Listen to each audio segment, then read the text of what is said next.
that there's some formal choice out there, I think, is irrelevant. What is relevant is whether we're going to treat people on the basis of a characteristic that really doesn't have anything to do with their self-worth. That is, whether someone is gay or straight doesn't say anything about whether they're a good person or a productive member of society, or whether they live the golden rule or a good parent or any number of things. And so, and I would say the same thing about any number of religions and obviously about race or ethnicity. So I would say it's a giant red herring that just distracts us from the more serious problem. Anybody else? We want to leave it there. Maybe we do have another in the audience too. Yeah. So very quickly, one of the things we do well in these dialogues is talk about conflicts between religious liberties and gay rights, but we don't often talk about transgender rights. The reason this comes to mind is there's a recent case in which a judge made a brilliant analogy.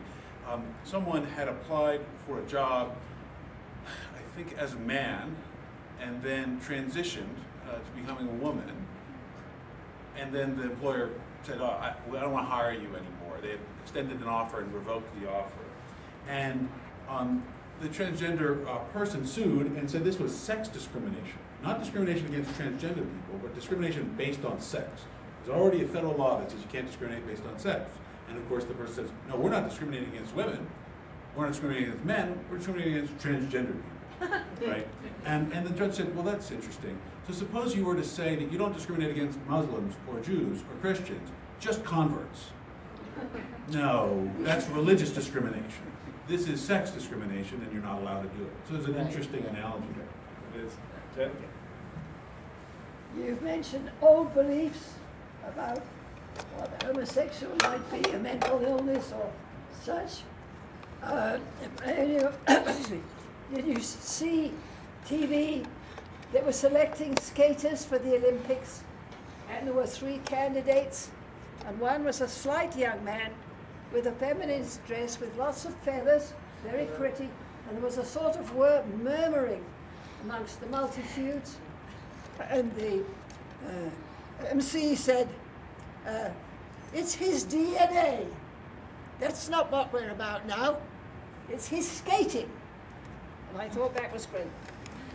Thank you. And I've actually always been on the side of positive choice, because when you say it's an innate characteristic, you can't help it.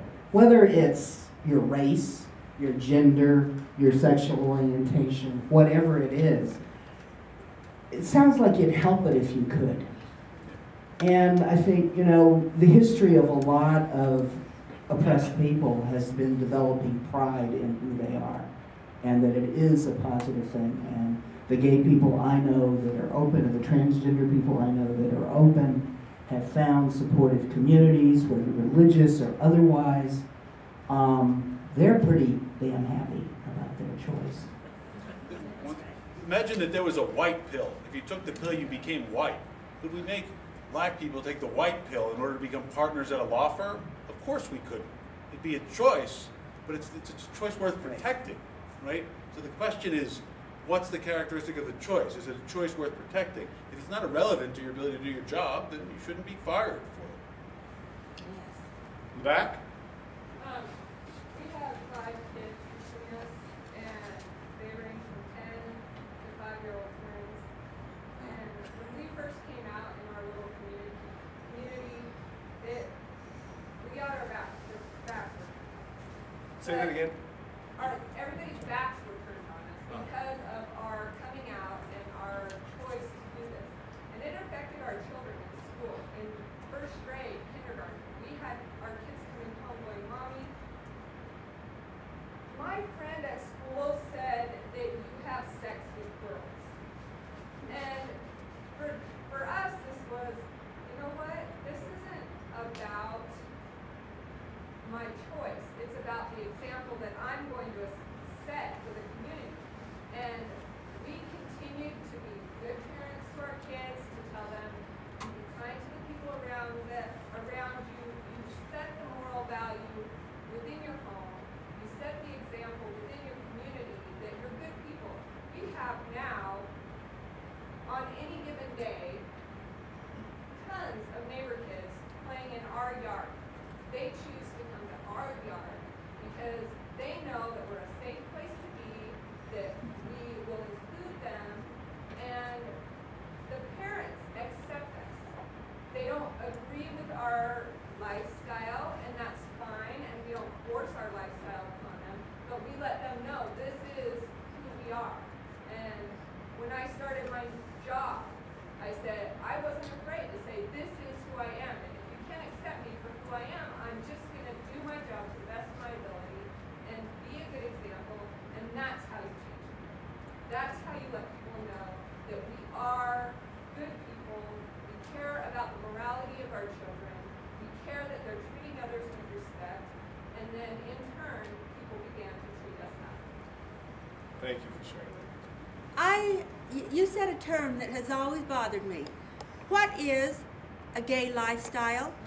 I mean, you cook eggs for breakfast, just like I do, and you know, use Prel shampoo, just like I do. I mean, what in the heck is a gay lifestyle? Well, when I divorced my ex, he still does not accept that Becky and I are partners. However, he has made it very clear that he will not pay alimony to me because I am cohabitating with her. So I can't have the same rights of a married couple. We can't share our medical benefits. We can't share so many things, but they'll recognize certain points of it. But what are you doing that's any different than a male and a female? What are you doing? Point taken. Yes. Your example, I think, points out to us very strongly something about a comment that was made before.